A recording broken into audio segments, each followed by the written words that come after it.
Senator Bernie Sanders of Vermont. Very good to have you on the show, sir. Good to be with you.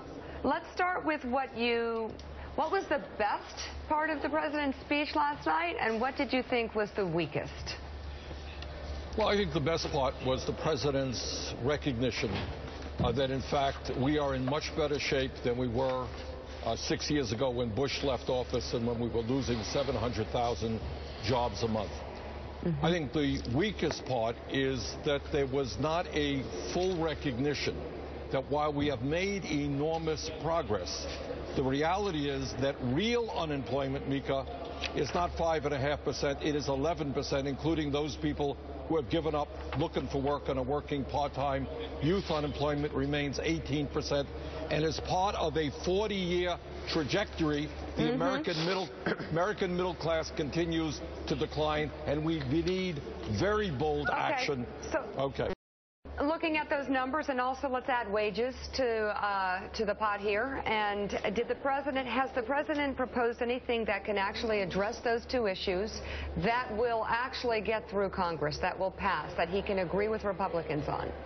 Well, the question is whether the Republicans will agree with the American people. The American people are very clear that we need to rebuild our crumbling infrastructure. And if we do that, we can create millions of decent-paying jobs. The American people are pretty clear that college today is unaffordable and that we need bold action to make it more affordable. So the issue is, can we rally the American people to stand up for the middle class rather than continue to give tax breaks to the wealthy and large corporations? The president's going on the road to sell his proposals, Bob Franken, though. I think the question is, what is the actual... What can get done? What is actually going to get through this? Senator, the impression people get is that nothing is going to get through. You have all these proposals that are made, and then you have a rejection of them by the other side, which is the Republicans in this case. Why even bother with these proposals? Why not come up with more limited ones that at least can start the ball rolling in the right direction?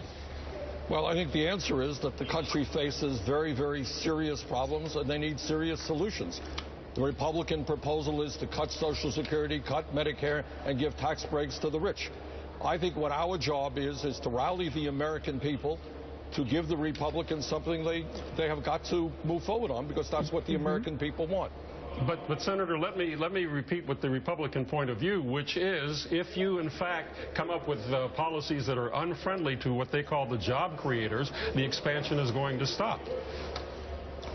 Yes, that's called trickle-down economics, what the first Bush called voodoo economics, giving tax breaks to the rich and large corporations and miraculously you create jobs. There is no historical, factual foundation for that point of view. It is a wrong point of view. Sam Stein. Yeah, there was a bit of a contradiction that liberals pointed out to in the wake of the speech, which is that speech largely focused on middle-class economics, contained within it a line about pushing these trade authorities, these trade agreements with China, for instance, and other countries. It has obviously progressives like yourself very worried, in part because there's very little transparency about what's in these deals. Let me ask you, Senator, what would you need? What kind of assurances would you need from the administration to get on board something like granting him trade promotion authority and these deals specifically? Well, when Mika asked me what one of the weak points of the president's speech was, I would say it was the Trans-Pacific Partnership.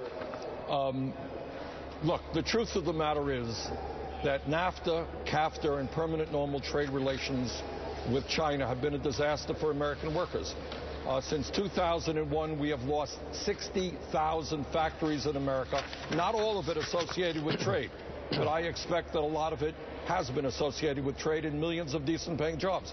If you have disastrous trade agreements, one after another, why would you want to build on those poorly constructed agreements and go forward with an even bigger one? Well, I don't think so. My question, though, is what kind of assurances could you be given, or are there any assurances you could be given from the administration that would make you believe that you wouldn't be building off those past agreements? Well, if the administration could tell us very clearly that, in fact, for the first time, we would have a trade agreement that would grow jobs in the United States rather than see factories close down and go to Vietnam, I would give it some thought. But, in fact, the president hasn't even bothered to make that case because it's not a case that you can make.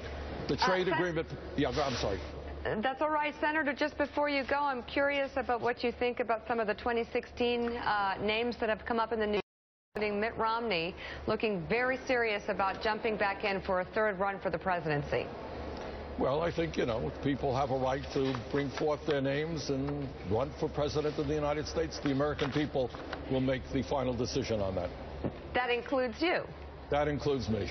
All right. Senator Bernie Sanders, thank you very much. That does it for Morning Joe. The Rundown picks things up in just a moment. Have a great day.